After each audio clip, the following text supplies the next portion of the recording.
जानेवारी महिन्यात येणाऱ्या मकर संक्रांतीनिमित्त बऱ्याच भागांमध्ये मुलं पतंग उडवत असतात. या पतंग उडवण्यासाठी नायलॉन मांजाचा वापर करण्यात येत असतो.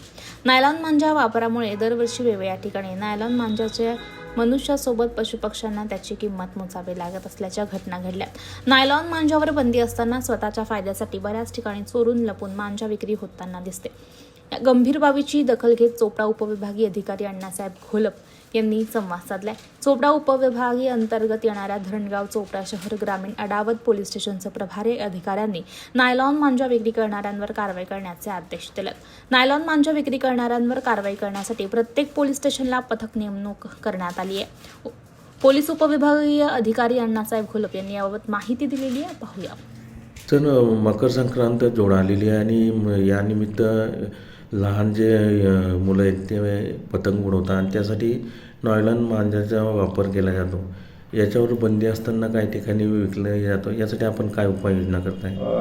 नायलॉन मांजा जर कोणी विक्री करत असेल तर ते बेकायदेशीर आहे. नायलॉन मांजा विक्री करता येत नाही. नायलॉन मांजामुळे बरेचसे अपघात झालेले आहेत. अशा प्रकारे जर काही कोणी शहरातले काही व्यापारी विकत असतील तर निश्चित नागरिकांनी आम्हाला माहिती द्यावी.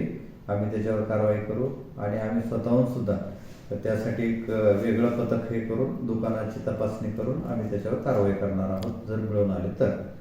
सर, आपण स्थानिक अधिकारी आणि कर्मचारी यांना काही सूचना दिल्या आहेत का मांजा जप्त करण्यासंदर्भात, कारवाई करण्यासंदर्भात?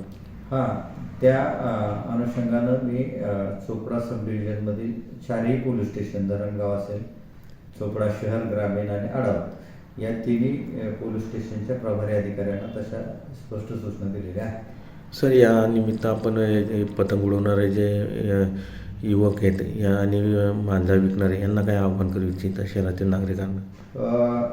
पालकांनी विशेषतः काळजी घ्यावी.